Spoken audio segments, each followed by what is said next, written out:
ساڵتان لەبێت بینەرانی کورتسات نیوز مناوڕۆ تۆفیقم لە ئەڵقەیەم شەوی بەرنامەی پانۆراما پێتان گەیشتینەوە ڕۆژوو عیبادەتی هەموو لایەکتان قوبوڵ بێت. ئاڵنگاری سیاسیەکان و ڕوودا و پێشاتە سیاسیەکان لە جیهاندا لە ڕۆژهەڵاتی ناوەڕاست اینجا لێوە بۆ عێراق و بۆ هەرێمی کوردستان ئەمانە ڕۆژ بە ڕۆژ ڕووداوی خێرا و پێشهاتی نوێ دێتە ئاراوە. هەرێمی کوردستان لە چوارچێوەی عێراقی فیدرالدا دیارە ئامادەکاری و ئامادەسازی و زەمینەسازیشی باشی کردووە بۆی کە لێک تێگەیشتنیشی باشە بێت لە نێوان لایەنە سیاسیەکان لەسەر و هەمویانەوە. یەکێتی نیشتیمانی کوردستان و پارتی دیموکراتی کوردستان بۆی کە خۆیان ئامادە بکەن و نێو ماڵی خۆیان ڕێک بخەنەوە بۆی لەگەڵ ڕەوتی خێرای ڕووداوەکاندا ئەمانیش ساز و ئامادە بن. ئەوەی کە لە دنیادا گوزەرێەوە لە ڕۆژهەڵاتی ناوەڕاستیشدا ڕۆژ بە ڕۆژ یانی ڕووداوە نوێیەکان دێتە ئاراوە تاڵەن پەیوەندیان هەیە بە هەرێمی کوردستان و بە عێراقەوە. عێراقیش بەشێک بووە لە ڕابردوو لە کۆمەڵێک کێشە و گیرروگرفتی گەورە لە ناوچەکە، بەڵام ئێستا دوای دەست بەکاربوونی ترامپیش ئەمیش ترسی لێ نیشتۆ بۆ ئەندێ گۆڕانکاری گەورە. هەرێمی کوردستان ئەگەر لە ئێستادا نێو ماڵی خۆی ڕێک بخاتەوە و بە زوویی حکوومەتی نوێی هەرێمی کوردستان پێک بێنێت تا چەند نەتوانێت ڕوبەڕووی ئالانگارێک گەورە سیاسیەکان بێتەوە کە دێتە ئاراوە. تاوان هەرێمی کوردستان وەکو لایەنە سیاسیەکان ئەڵێن یەکێتی و پارتی ئامادەن، چونکە نێوماڵی خۆیان ڕێخستۆتەوە و پەیوەندیەکانیشیان باشە لەگەڵ بەغاش پەیوەندیشی باش و دۆستایەتی گرنگ لە ئێستادا هاتۆتە ئاراوە و کۆمەڵی گۆڕانکاری دیکە هەیە بە تایبەتی کە پەیوەندی هەیە بە ڕۆژاوی کوردستان و باکوور پرۆسەی ئاشتی لەسەر پێیە. یەکێتی نیشتیمانی کوردستان لەم بابەتەشە ڕۆڵێکی گرنگی هەیە. ئەمە ژوای کردووە تا ڕادەیەشی گرنگ و گەورە، ینی بابەتی ڕوودا و پێشهاتەکان خوێنەوەی باشی بۆ کرێ. ئەم شەو گفتوگۆکەین لەسەر کۆی ئەم بابەتانە بە میوانداری زۆر بەڕێز کاک سعدی ئەحمەد پیرە وتەبێژ یەکێتی نیشتیمانی کوردستان کە بە سوپاسەوە لە بەرنامەی پانۆراما میوانمانە لە شاری هەولێرەوە. کاک سعدی ساوت لێبێ، خۆشحاڵین کە ئەم دەرفەتت بە ئێمە و بە کورسات نیوزدا بۆی کە گفتوگۆیشی گەرم بکەین لەسەر کۆی و بابەتانی کە هەیە. سەرەتا خوێندنەوەت بۆ ڕەوشی ڕووداوەکان لە دنیاداوە و گۆڕانکاریانی کە ئێستا هاتۆتە ئارا و ڕۆژ بە ڕۆژ بەرەو پێشەوە چۆنە؟ فەرموو کاک سعدی جان. ئێوارت باش کاک هاوڕێ، ئێوارەی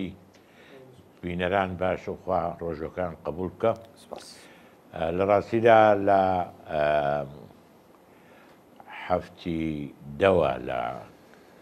دوای شەڕی غەزا گۆڕانکاری زۆر گەورە ڕوویدا، لەوانە کوژرانی خوا لێ خۆش بوو ئیسماعیل هەنیە، کوژرانی حەسەن نەسروڵڵا، بارودۆخی سووریا و هەروەها ئەو گۆڕانکاریانەی کە لەگەڵ خۆی هێنا و لە هەمووشیان گرنگتر ئەم گرێچێرەی نێوان کۆماری تورکیا و پێکاکا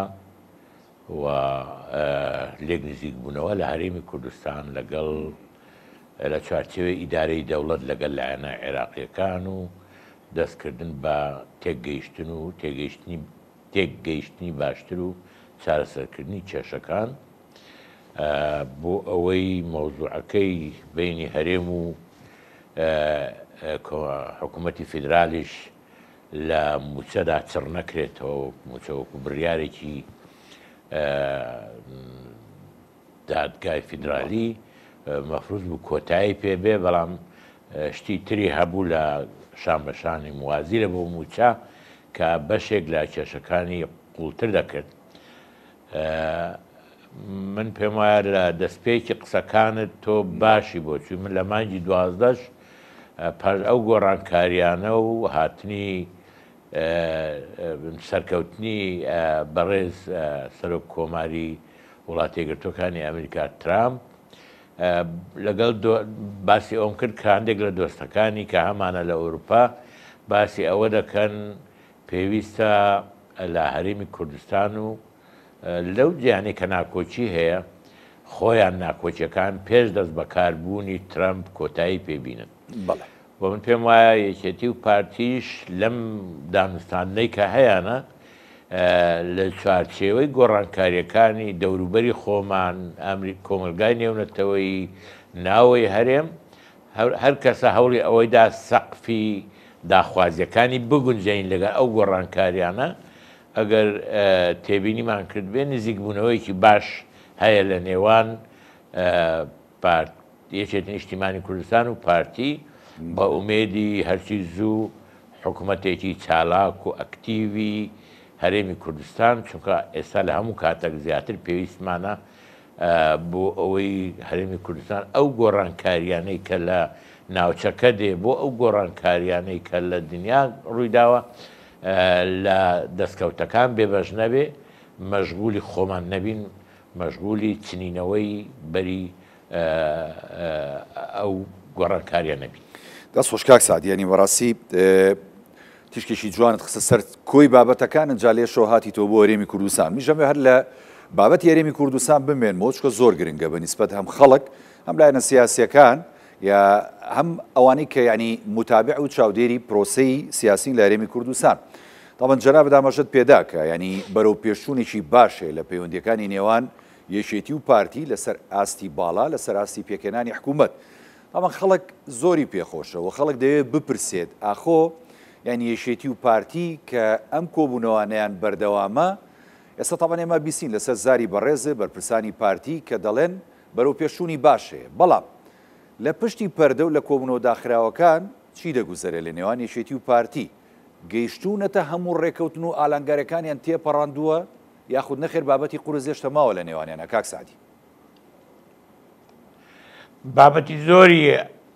ئەلەنگاریان تێپەڕاندووە بابەتیش هەیە ماوە بەڵام ئێمە لە سەرەتا وتمان ئەو نەوعە پرۆسەیە پرۆسەیەکی گرنگە پرۆسەی پێداچوونەوەیە بە شەراکەت لە نێوان یەکێتی نیشتیمانی کوردستان و پارتی و هەیئەتێک چەندین کۆبوونەوەی کردووە لەسەر تعریفکردنی ئەو شەراکەتە و لە هەمان کاتیشدا لێک نزیککردنەوە و یا کەمکردنەوەی جیاوازیەکان کە بووە سەبەبی نەهێشتنی متمانە و زۆر جار مقاتعا لە بەشداریکردن لە کۆبوونەکانی ئەنجومەنی وەزیران بۆیە من پێم وایە ئێمە نەکەوینە دووی خەون ئەوەی کە هەیە واقعیە انتخاباتێکمان کردووە پەرلەمانتارەکان سوێندیان خواردووە دەمینێتەوە لەکوێ بگەینەیەک ئەوەی لەو ڕۆژێک کە دەگەینەیەک ئەم پێم وایە لە خلالی هەفتەیەک تا دوو هەفتە زۆربەی زۆری ئیشەکان کۆتایی پێدێ بەڵام دڵنیابن لەوەی کە یەکێتی نیشتیمانی لێ ناگەڕێ ڕەنگە ئەوە حەقی پارتیش بدێ نەگەڕێ شتێک تەسلیمی قەدەر بکرێ بەڵکو بە ئارەزومەندانە بە دەقیقی هەڵسەنگاندن بکەن بۆ ساڵانی ڕابردوو وە چی بوو ناکۆچیەکان لەسەر چی بوو ئەوانە نەمینێن کورد قسەیەکێ دەرێ شەڕ لە شۆ نەوەک لە تۆ یعنی پێش ئەوەی بچنی تۆ شەڕەکەی خۆت بکە پێش ئەوەی داخلی حکومڕانی بی ناکۆچەکانی خۆت مناقەشە بکە و چارەسەری بکە و ئەو جارە بەو شێوەیە پێم وایە ئەوە دەبێتە کە کۆتایی پێبێ دەبێتە بەرنمەیەکی زۆر پڕئومێد و دەبتە دەوڵەمەندی ڕێکەوت نامەستراتیژیەکەی کە دەمێکە هەیە زۆر دەوڵەمەند دەکرێت چونکە وەکو لە پێشاژوتم ئێمە زۆر زەروریە هەرچی زووە حکوومەتێکی چالاک و پەرلەمانێکی زانامان هەبێ بەڵام دڵنیا بە لەوەی کە ئەو نەوعە پرۆژە گەورەیە بۆ 4 ساڵی داهاتوو یا بۆ 2000 ساڵی داهاتوو کاتی دەوێت بە ئاسانی ناکرێت ئەمن پەرلەمانێکی باش درست بە بەرنمەیەکی حکومڕانی درست پێم باشترە لەوەی کە هەفتەیەک دوو هەفتە بڵن ئەها پەلەی لێ بکەین و شتێکی کرد و کاڵ پێکەوە بنێن کە هەمومان لێ ڕازی نەبی. ئێستا هەر لە قسەکانی خۆتانی شتێکت درکان کاک سعدی ئەڵێی دوو هەفتەیکە ینی کەواتە شتەکان بڕاوەتەوە دوو هەفتەیکە ینی ئیعلانەکرێت یاخۆت هیچ ڕێکەوتنێکی سیاسین و لە نێوان یەکێتی و پارتی یا بابەتێکی لەو جۆری ڕێکەوتنی استراتیژی ئەوە ئەمن کاکاوڕێم نەمگوت 2 هەفتە دەرێم 2 هەفتە تاخیر بێ یا 3 هەفتە تاخیر بێ مەقسەد وەقت مهمە بەڵام ئەوەندەش مهم نییە ئەگەر لەسەر حیسابی ناوەڕۆکی ڕێکەوتنامەکەبی ناوەڕۆکی ڕێکەوتنامەکە بۆ من گرنگترە کە هەموو لایەک لێی ڕازی بین و بە کەمالی میل داخلی حکومڕانی ببین لە هەرێمی کوردستان لەوەی کە شت بەسە یەکتری دابا بدەین دەبی یارمەتی یەکتری بدەین هەوڵ نەدەین قۆڵی یەکتری با بدەین ئەوەمان تەجروبە کردووە لە ڕابردوو کەس ئیسیفادەی لێ نەکردووە هەموو جارە کە ئێمە ناڕێک بووبین لە هەرێمی کوردستان لایەنە سیاسیەکان دەرگا و پەنجەرە و لە بەردەم نایەرەکانمان بەکراوەی ماوەتەوە و شەڕیان پێفرۆشتین هەموو جارە ئەگەر لایەنە سیاسەکان لە هەرێمی کوردستان لە پارێزگاری لە قوارەی هەرێم و لە پارێزگاری لە بەرنامەی حکوومەت بە شێوەیەکی باش جێبەجێکراوی دەستکەوتی گەورەمان بووە ئێمە ئەوەی دۆممان پێ باش تا خۆی هەرەوەی دۆم زۆر باشترە و خەڵکی ژێسەیانی ئێمە کە وەکو ڕۆژنامەنووس لە جۆمان لە قسەی خەڵکە بێت دڵنیام ئێوەش سەرکردە سیاسیەکان جۆتان لە قسەی خەڵکە بێت ئەڵێ ئەم جارە یەکێتیش وانی بە هەمان شێوە کاتێک کە چۆتە ناوم گفتوگۆیانەوە ینی شەڕی پۆستی نەکردووە لە سەرەتاوە چکەوە پێشترە چوون لە کابینەکانی کە پێکانێنە ینی شەڕی پۆستانە کرد باسی ئەم پۆست ئەو وەزارەت ئەو سەرۆکایەتیتانە کرد بەڵام خۆشبەختانە ئەوەی کە ئێستا جێگەی خۆشحاڵی خەڵکە بەگشتی ئەم بابەتەیانتان خسۆتە کۆتای گفتوگۆکانتانەوە ینی وایە متفقی لەسەر ئەم بابەتە بەڵێ ئەمە ئەو لەسەر ئەو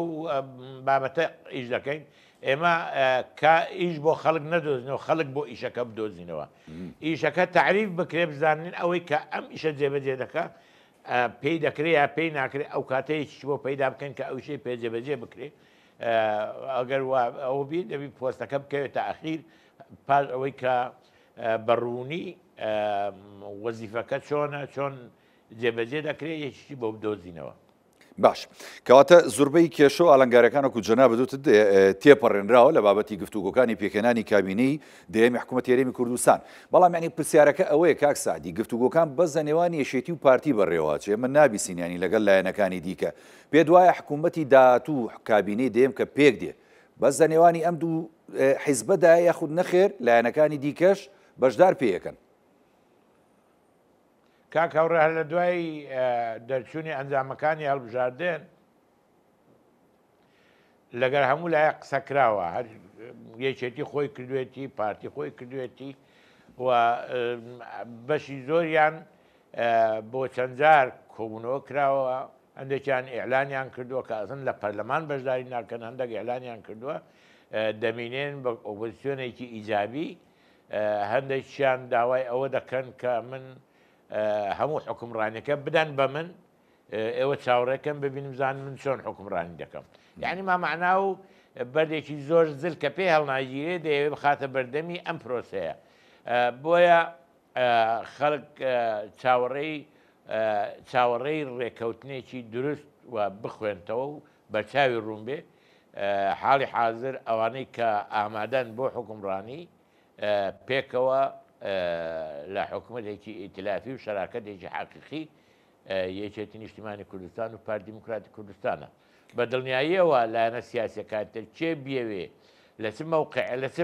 محەتەیەک بێ داخلی گفتوگۆ بی بەخێر بێ و ئەکید لە پێکهاتەکانیش لەبیر ناکرێن لە مەسەلەی حکومڕانی لە هەرێمی کوردستان بەڵام خۆی هەمیشە ینی ڕابردوو و ئەزمون و مێژوو سەلماندوێتی کاتێک کە یەکێتی و پارتی خۆیان بەتەنها پێکێنەری حکوومەتی هەرێمی کوردستان بوون زۆر سەرکەوتوتر بووە و کێشە و گیرروگرفتی کەمتر بووە بەڕاستی وایە نەکاک سعدی ئەوە درستە ئەو کاتە کەمتر ینی شتەکان بڵاوە نەبووە مەسئولیت محەدەد بووە ئەو کاتە بەڵام لەگەڵ ئەوەش دەرگات داناخرێ بەڕووی کەسەوە بەڵکو هەمویان هەر کلایەکی بێ دەتوانین داخلی گفتوگۆبی زۆر باشە بابینە سەر بابەتی دوای ئەوەی کە بۆ نمونە یەکێتی نیشتیمانی کوردستان لەگەڵ پارتی دیموکراتی کوردستان هەردوولایەن ئەجیندا و دروشمەکانی کاتی ینی بانگەشەی هەڵبژاردن جێ دەکەنەوە لەم حکوومەتەدا ئەوانێکێ لە بانگەشەکانی هەردوولا یەکێتی و پارتیش ینی پەیوەندیشی دروست و دۆستایەتی و برایەنە بووە لەگەڵ بەغداد چونکە بەغداد چەقی سیاستکردن و حکومڕانیە لە عێراقدا بەڕاستی و هەرێمی کوردستانیش بەشێکی فێدرالە لە وڵاتە یەکێتی نیشتیمانی کوردستان پێداگرێ بێ لەگەڵەوەی کە لە کابینەی دێم پەیوەندیشی دروست لەگەڵ بەغدا بێ بۆیە لێەوە نەک بە تەنها موچە سەرجەم مافەکانی خەڵکی کوردستان بە ناوچە کوردستانەکانی شەو بەدەست بێ کاک سعدی وایە یان نا؟ ئەمە دروستە تۆ حیسابی ئەوە کە ئێستا بڕۆ سێی مانگە ئێمە لە یەک دوو ڕۆژتر ڕۆژی دەست چەخماخەی یەکەمی ڕاپەڕین دەست پێ دەکە لە ڕانیەوە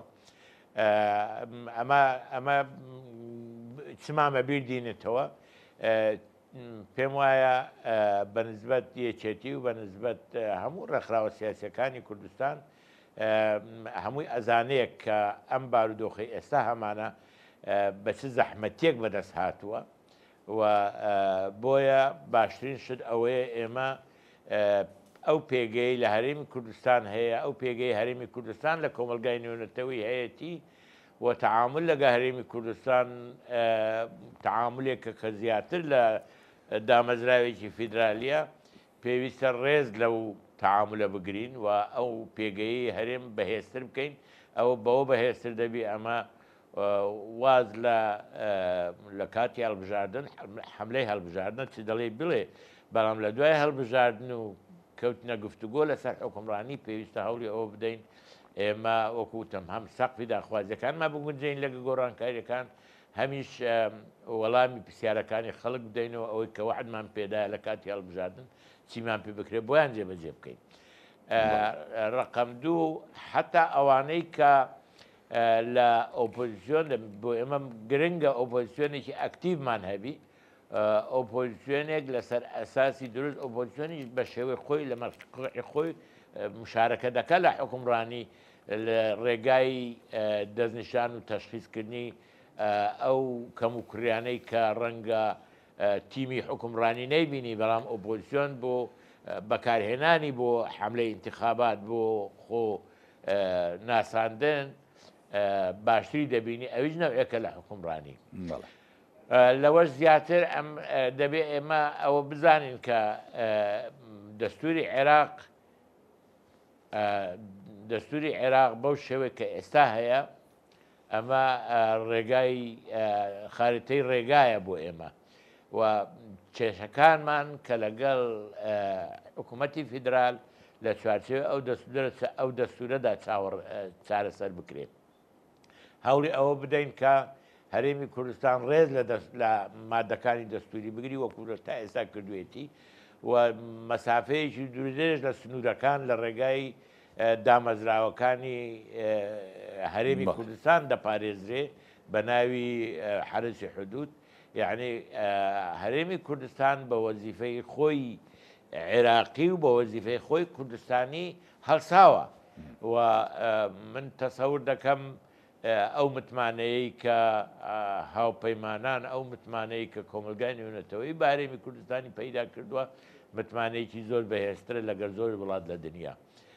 و ئەوە بەروبوومی خەباتی سیاسی و دیبلۆماسی لایەنە سیاسەکانی کوردستان و بە تایبەتی یەکێتی نیشتیمانی کوردستانە. باش کاک سادی ئێمە ئەزانین ینی ئەم ساڵ هەڵبژاردنێکی گرنگ لە عێراق ئەنجامە درێەوە ئەو ڕوودا و پێشاتە خێرانی کە لە ناوچەکە ژاتۆتە ئاراوە ئەم لێک نزیکبوونەوەی ئێستا یەکێتی و پارتی کە بە ئەندازەیەکی زۆر باش یعنی لێک نزیک بوونەتەوە پێدوان نییە یعنی چکار لە کۆنگرێکی چەند ڕۆژی ڕابردووش کە لە بەغدا بەڕێوە چوو سەرۆک باڵجەلا تاڵەبانی بەشداری تێدا کرد هەندێک ئاماژە و هەندێک قسەی وابوو کە یعنی لەوە چە لە بەرنامەی یەکێتی و پارتیدا هەبێت بۆ هەڵبژاردننی داهاتوو بە لیستێکی هاوبەش بەشدار و شتی وا هەیە لە بەرنامەتاندا و قسەی لەسەر کراوە لەم کۆبوونەوانە یاڵتان گرتۆ بۆ کاتی ئێستا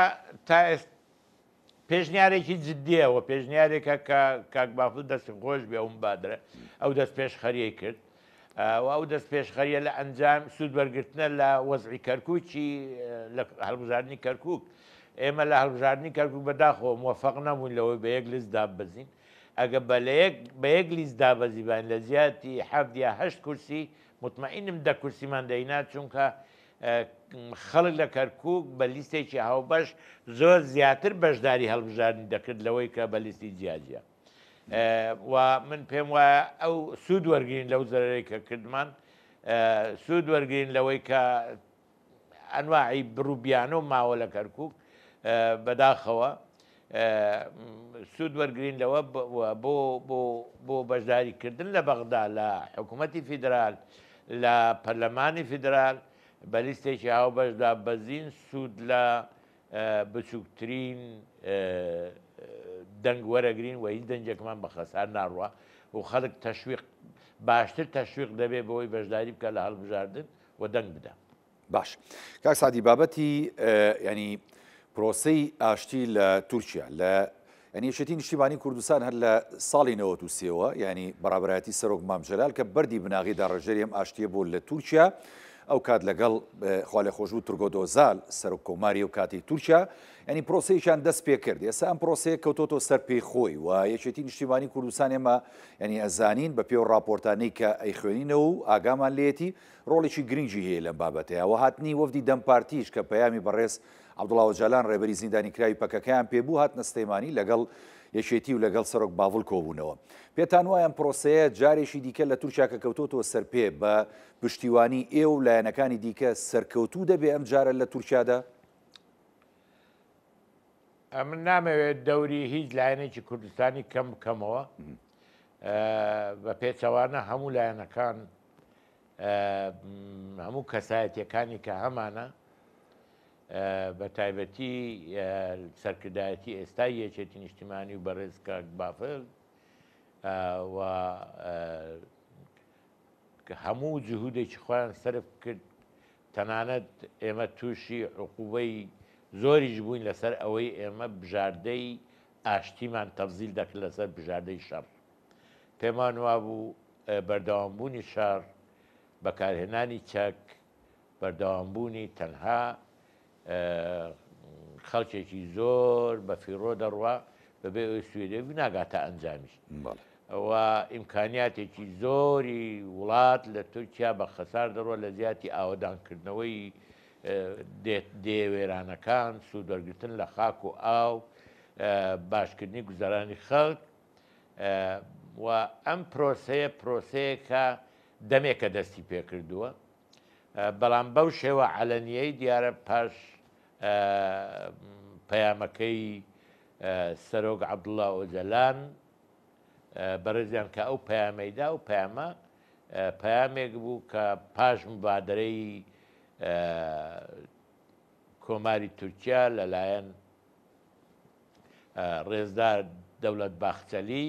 بە نوێنەرایەتی پێکهاتەی حکوومەت ئەو پێشنیارەی کرد کە کێشە لەگەڵ پێکاکە چارەسەر بکرێ لەگەڵ کورد چارەسەر بکرێ بەڵام ئەوە لەو کاتە بووە واقع و حەقیقی کە ئەو پەیامەدرا و پەیامەکەش پێش پەیامەکەش دیارە وەفدێکیان نارد بۆ هەرێمی کوردستان لەگەڵ لایەنی یەکێتی و لەگەڵ لایەنی پارتی دانیش لە هەولێر لە سلێمانی ئێمە هەردوو لامان تەئیدی ئەو پرۆسەیەمان کرد و پشتگیری لەو پرۆسەیە دەکەین بەڵام لە حەقەتدا ئەوە من لەمێ و لەوەی جێم لێ دەبی هەندێک جار باسی ئەوە دەکرێت وەڵڵی ئەوە ڕەنگە ناوەڕۆکەکەی لە قسەی بەڕێز عەبدوڵڵا ئۆجەلان ناچی و نازانم ئەو پێم وایە ئێمە سەرەتا ئەم مبادرەیە بەو شێوە عەمەلیە ئێستا هەموو چەند ڕۆژێکە عومری هەوڵ نەدەین تەفسیری خراپ بۆ مۆزوع بکەین. ئەو هەیئەتەی کە لە ئێمرالی لای بەڕێز عەبدوڵڵا ئۆجەلان بووە و لەوێ خوێندویانەوە بەڕەسم پیشانی داوە ئەو ناوەڕۆکەی هێناوە لێرە مناقەشەی کردووە لەگەڵ بەرپرسانی هەرێمی کوردستان وەگەڕاونەتەوە ئەمە پرۆسەیەکە ئەمە بە دوو قسە تەواو نابێت. هەنگاوی یەکەم پەیامەکەیە هەنگاوی دووەم ڕاگررتنی شەڕە هەنگاوی سێیەم بیرکردنەوەی لە گۆڕینی هەندێک برگەی دەستوری و هەندێک برگەی یاساکانی کە تعریفی تێرۆر و تعریفی چی دەکە و ئەمە ڕەنگە لە کۆتاییدا عەفوعامێکی بێ ئەمە لە پرۆسەیەکدا کۆتایی دێ ئەمە بە هەندە جار جێم لێ دەبی هەندە بەرپرسی ئاکەپەش قساکەن یا چەکدادنن یا لەگە خۆتان دەیبەنە قەبر ئەمە زمانی پرۆسەیەکی ئاشتی نییە. مبادرەکە هاتووە لەلایەن کێ لەلایەن سەرۆکی پێکاکا بەڕێز عەبدوڵڵا ئۆجەلان، کاردانەوەی لەلایەن سەرکردایەتی پێکاکا هاتووە دەرێ ئێمە ئیلتیزامەکەین بە قەرارەکە، بڕیاری شەڕاگرتنیان داوە. ئەوە وەڵامدانەوەیکی عەمەلی و دروستە. و ئەوەی تریان لەو دوسێ مانگی تا مانگی 4 ئەو گۆڕانکاریانە دەبی لە مەسەلەی یاساییەکانی کە پێویستە، چونکە وایە ئەو خۆر بەهین ناکرێت، بە کتوپڕ ناکرێت، بە ڕەشە و ڕۆژێک ناکرێت، دەبێت ئەو گۆڕانکاری بەسە ئەو یاسانە دابێ و مەجای ئەوە تێدا بێتەوە کە خەڵک ئیسیفادە لەو پەیامە بکە، ئیسیفادە لەو پرۆسەی ئاشتی بکە. ئاشتبوونەوە معنای خۆی هەیە، دەبی سەقفێکی قانونی هەبی بەو پارێزگاری لەو کەسانەی کە دەگەڕێنەوە و بەشداری دەکەن لە پرۆسەی سیاسی لە تورکیا. تاوانەوەی سفادەی کە جەناوە داماژەی پێدی کە خەڵکی تورکیا بە کورد و تورکەوەیکەن بەدڵنیایەوە ڕۆژاوی کوردستانیش بەشێکە بێت لەو پارچەی کە سوودێکی گەورە بینێ لە پرۆسەی ئاشتی لە تورکیادا. ینی ڕۆژاوی کوردستان لە ئێستادا ینی چۆن دەبینی کە بۆ نمونە پشتیوانیشی نێودەوڵەتی هەیە و هەمیشەیەکێتیش پشتیوانێکی سەرسەختی ڕۆژاوی کوردستان بووە، هەروەکو جەنابیش تاماژەت پێدا کاک سعدی ینی یەکێتی باجی داوە لە پێناوی ئەم ینی پشتیوانی نیشتیمانی و نەتەوەیە. بەڵێ ئەمە کارێکی باشمان کردووە ڕێی خۆمان وتووە لەو کاتەش و ئێستا کە پاشی لە 93ەوە ئەمە خەریکی لە زمانی دەست پێشکەریەکەی بەڕێز مامجەلالەوە ئەمە خەریکی ئەو وەزعین ئێستا کە ئەو 32 ساڵە دەمانتوانی ئیسیفادەی لێ بکەین، بەڵام ئەو ڕۆڕێکەوتن بکرێت باشتر لە سبەی بکرێت باشتر لە دووزبێ هەر کاتێک بێ بە قەنەعاتەوە بێ ئێمە پێشوازی لێ دەکەین. بەنسبەت ڕۆژاوە بابەتەکەی نەوعێکی ترە. ئێمە لە ڕۆژاوە سیستێمێکی دامەزراومان نییە، ئێمە حکوومەتێکی موقەتمان هەیە، تیمێک هاتوونە و تیمە لە ڕابردوودا عنوانێکی تریان هەبوو، عنوانی بە ناوی تێرۆر لە زیندانی بوون و حالەتێکە لە بابەتی تالیبان و ئەفغانستانە. ئەوە بەرەوچۆ دەڕوە، ئێستا کە دەستیان پێکرد هەندێک خەتەوات داوێژن ڕەنگە کەم و کوڕی هەبێ، بەڵام ئێمە با تەفسیری خراپی بۆ نەکەین، هەوڵی ئەوە بدەین کە سوود وەربگیرێ و ئەو ڕێکەوتنامەی کە لە تورکیا دەکرێت ئەکید تەسیری ئیجابی دەبی لەسەر ڕۆژاوە و هەوڵی ئەوە نەدەین ئەم پرۆسەیە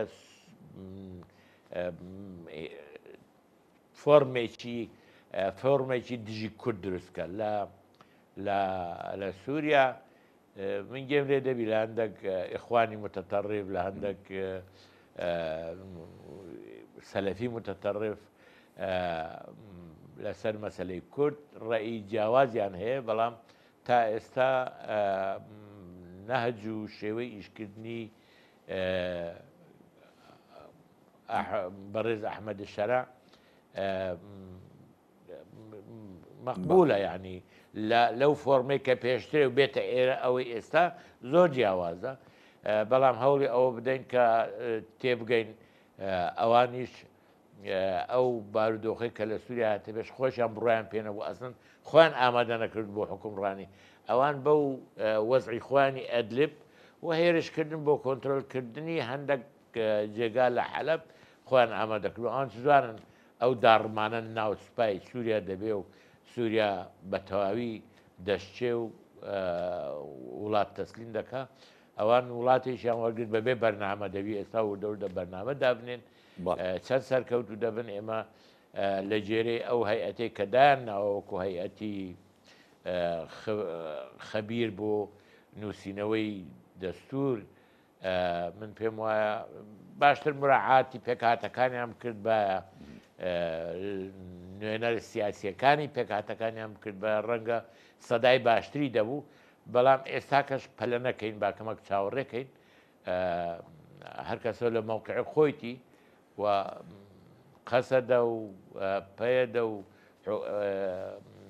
ئیدارەی زاتی لەگەڵ لایەنە سیاسەکانی تری کە لە دەرەوەی ئیدارەی زاتین پشتیوانی دەکرێن، پشتیوانێکی باش دەکرێن، سوود لەو پشتیوانە وەرگن و ئەو پشتیوانیانە بەکار بێنن بۆ جێگای خۆیان لە دیمەشق بکەنەوە ئەو شەڕ و قڕێ لە بەڵێ. قامشلی نەکرێ باشە و تەجروبەیەکی باش ئێمە لە هەرێمی کوردستان هەمانە بەڵێ ساڵی 2003 کە سەدام حوسێن ڕما کۆتایی هات سەرکردایەتی یەکێتیش و سەرکردایەتی پارتی و بەشێک لایەنە سیاسیەکانی تریش چون لە بەغدا دانیشتن قاوەجاغیان لەوێ دانا بەشداریان لە بچووکترین و تا گەورترین کۆبوونەوە دەکرد لە نووسەرەوەی دەستور لە حکمی عێراق و لە داڕشتنی پەیوەندی دوو قۆڵی و سێ قۆڵی ئەم دەستورەی ئێستا کە بووە بە ڕێگای نەخشە ڕێگای ئێمە لێ دەرچوو نەخشە ڕێگای ئێمە لێ دەرچوو و ئێمە دەتوانین برێن سوودێکی باشیە ئەوان ئەو تەجروبە بکەن بچن لە دیمەشق دانیشن کێشەوش لە هین تاجیلکەن ئەو جارێ هیچ شتێک ڕووی نەداوە بەڵام سێشت گرنگە بۆ ئەوان لە بۆ کوردی ڕۆژاوە یەک هەڵوێستی و یەک دەنگی ڕێزگرتن لە ئیرادەی وڵاتانی هاوپەیمان و پشتیوان کەسێکی غەیری سووری لەوێ نەمینێ سێمیش هەوڵی ئەوە بدەن تا دەتوانن ڕاستە تورکیا لەوێ هەڵوێستێشتری هەیە بردومان دەکا بەڵام هەوڵی ئەوە بدەن لەلایەن دیفاع نەفس مەشروعە بەڵام هەوڵ نەدەن کاری وا کە تورکیا زیاتر ئیستیفزاز بکەن. باش کاک سادی با پرسیارە بکەم لەسەر بابەتی پەیوەندیەکانی یەکێتی نیشتیمانی کوردستان لەسەر ئاسی دیبلۆماسی لەگە وڵاتی تورکیا زین ئەین پەیوەندیشی خراپە بوو و هەندێک سزای تورکیا بوو بۆ یەکێتی و بە تایبەتی فڕۆکەخانی سلێمانی پەیوەندی یەکێتی ئێستا باشە لەگەڵ تورکیا نانە پەیوەندی یەکێتی باشە و بەرەو باشتری دەچێت چونکە ئێمە شتێکمان نەوتووە داوای تورکیامان نەکردووە شتێکی زیاتر لەوەی ئێستا دەستی پێ کردووە ئەومان داوا کردو کە زەدەی کا لەسەرچی نیگەرانە لە یەکێتی تێناگەینەوە ئەوەیە یەکێتی ئەوەی داکردووە داوا کردو کە ئێستا دەیکا مەسەلەی گفتوگۆ و داخلکردن و تەرزیلکردنی دیالۆگ و بە ئاشتی چارەسەرکردنی کێشەکە لە نەیەشتنی شەڕ چونکە خۆ شەڕ دەبێ حیسابی ئەوە بکەی ئێستا ژمارەی کوژراوەکان لە هەردوولا گەیتە 6,000 7,000 عائلە جەرگی سوتاوە ئەمە مینێکی گەورەیە چەندی شەڕ بەردەوام بێ برینەکان قوڵتر دەبن هەوڵی ئەوە بدەین برینەکان ساڕێژ بکەین ساڕێژکردنی برینەکان تەنها بە ئاشتی و ڕێکەوتن دەبێت. کاک سادی بە پرسیاری کۆتاییم هەر لەسەر ئاستی دیبلۆماسیەت بێ بەڵام دیبلۆماسیەتی نێودەوڵەتی ئەم جاریان تاوان دیدارەکەی زێلنسکی و ترامپ بینی ینی لە ڕووی پرۆتۆکۆلیەوە تا ڕادەیەک ینی پرۆتۆکۆلیەکی باش نەبوو و هێرشی ترامپ بۆ سەر زیلنسکی بەڕاستی کاردانی و لە دنیای لێکەوتەوە ئەم جۆرە پەیوەندیە نێودەوڵەتیانە کە ئێستا دەگوزارێت تایبەتی لە نێوان ئەمریکا و ئەو هاوپەیمانانی پێشتری پێ دوایە ئەمە بەرەو ئاراستەیەکی خراپە ڕواوە لە داهاتوودا ئەمریکا